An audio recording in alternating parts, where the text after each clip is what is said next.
আপনি কি করলা চাষে অল্প সময়ে অল্প খরচে ছোট গাছ থেকে প্রচুর ফলন পেতে চান?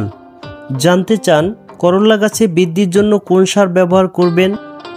দ্রুত ফুল ও ফল আনার সঠিক পদ্ধতি কি? করলা গাছের পাতা কুঁকড়িয়ে গেলে এবং হলুদ হয়ে গেলে কি করবেন?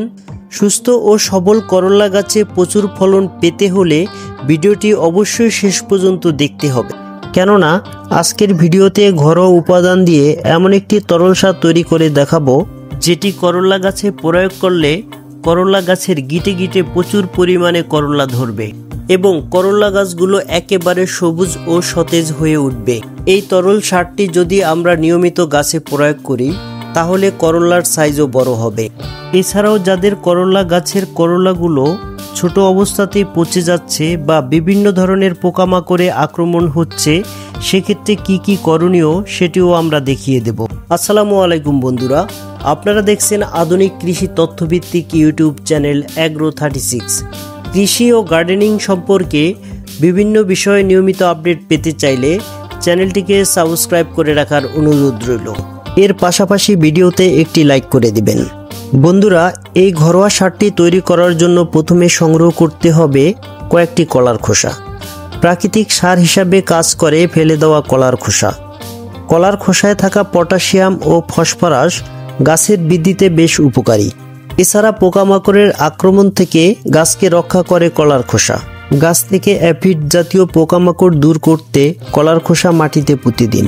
অ্যাফিড জাতীয় পোকামাকড় গাছের পানি শুষে নেয়, কলার খোসায় থাকা পটাশিয়াম এদের আশেপাশে ভিড়তে দেয় না। এবার কলার খোসাগুলোকে ছোট ছোট করে টুকরো করে নিতে হবে। আপনারা দেখতে পাচ্ছেন আমি কিভাবে কলার খোসাগুলোকে কেটে নিলাম। এবার আমাদের একটি পাত্র নিতে হবে। সেই পাত্রে আমরা কলার খোসাগুলোকে দিয়ে দেব, যা আমরা আগে কেটে রেখেছিলাম। আমি অল্প দ্রবণ তৈরি করে দেখাচ্ছি। আপনাদের বেশি গাছ থাকলে আপনারা বেশি কলার খোসা ব্যবহার করবেন। এখন এর মধ্যে 500 ml পানি দিয়ে দেব।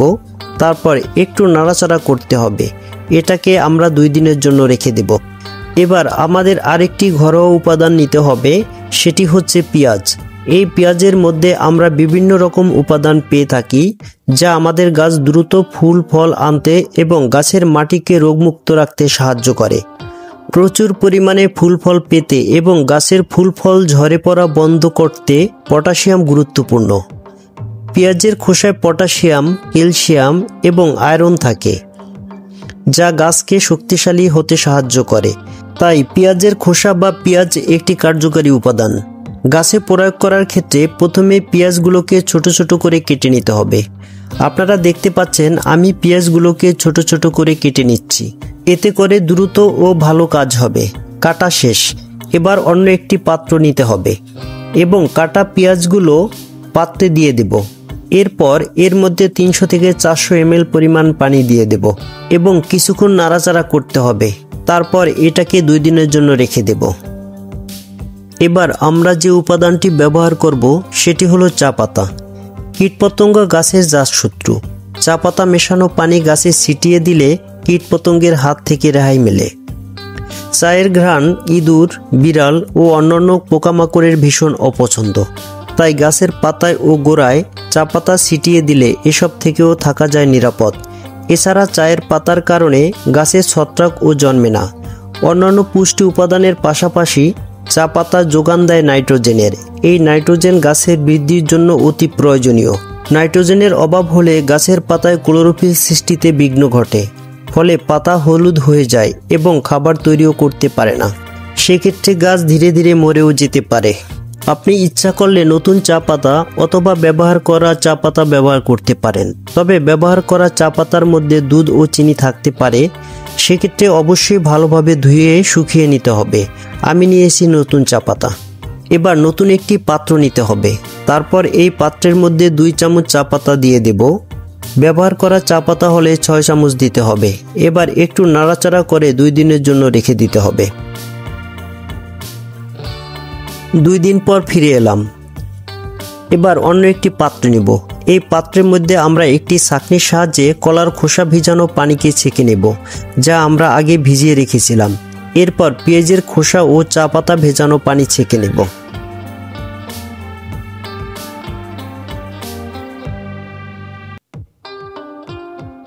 বন্ধুরা, আপনারা দেখতে পাচ্ছেন 3টি দ্রবণে আমরা ছেঁকে নিয়েছি।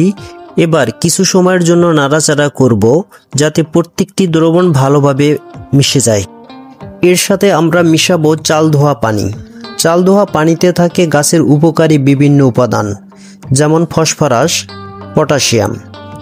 চাল ধোয়া পানিতে রয়েছে গাছের অত্যন্ত উপকারী একটি উপাদান ক্যালসিয়াম। এছাড়াও রয়েছে লোহা, জিঙ্ক, অ্যামাইনো অ্যাসিড, ফাইবার। এই সমস্ত গুরুত্বপূর্ণ উপাদানগুলি ছাড়া গাছ সুস্থভাবে বেঁচে থাকতে পারে না। তাই আমি 500 ml চাল ধোয়া পানি মিশিয়ে নিয়েছি। সর্বশেষ যে উপাদানটি মিশাবো সেটি হলো হলুদ।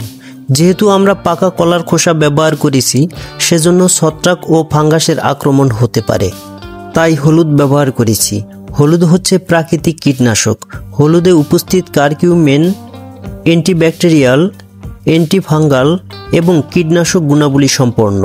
এটি মাটির মধ্যে থাকা পোকামাকড় এবং ক্ষতিকর জীবাণু দমন করতে সাহায্য করে। তাই এই দ্রবণের সাথে আমি 1 চামচ হলুদের গুঁড়া মিশিয়ে নিয়েছি। এখন দ্রবণটি খুব ভালোভাবে নাড়াচাড়া করতে হবে যাতে করে প্রত্যেকটি উপাদান ভালোভাবে মিশে যায়। দর্শক, আপনারা দেখতে পাচ্ছেন তরল সারটি প্রস্তুত হয়ে গেছে। এখন এই সারটা কিন্তু আমরা গাছে প্রয়োগ করতে পারবো। এর সাথে অন্য কোনো পানি মেশাতে হবে না, কারণ আমরা যেহেতু চাল ধোয়া পানি মিশিয়ে নিয়েছি। তবে এই সার প্রয়োগের পূর্বের দিন গাছে পানি দিতে হবে। আর এই খাবারটি 15 দিন অন্তর অন্তর 3 বার প্রয়োগ করতে হবে, সকালে অথবা বিকেলে। 2টি কারণে করল্লা পচে যায়। প্রথম কারণ পরাগণ না হওয়া এবং ক্যালসিয়ামের অভাবে কালো হয়ে পচে যায়। তাহলে এর সমাধান কি? সমাধান হলো হাত দিয়ে পরাগায়ন করতে হবে এবং 15 থেকে 20 দিন পর পর ক্যালসিয়ামযুক্ত সার ব্যবহার করতে হবে, যেমন ডিমের খোসা কিংবা চুন ইত্যাদি আপনারা ব্যবহার করতে পারেন। দ্বিতীয় কারণ হচ্ছে মাছি পোকার আক্রমণ। স্ত্রী মাছি কচি ফলের নিচের দিকে ওভিপোজিটর ঢুকিয়ে ডিম পাড়ে।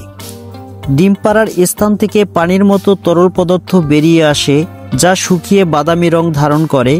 ডিম থেকে কীরা বের হয়ে ফলের শ্বাস খেতে শুরু করে এবং ফল বিকৃত হয়ে যায় এবং হলুদ হয়ে পচে ঝরে যায়। আমাদের উদ্দেশ্য হলো ফেরোমন সেক্স ফাঁদ ব্যবহার করে পুরুষ মাছি পোকাকে আলাদা করে ফেলা।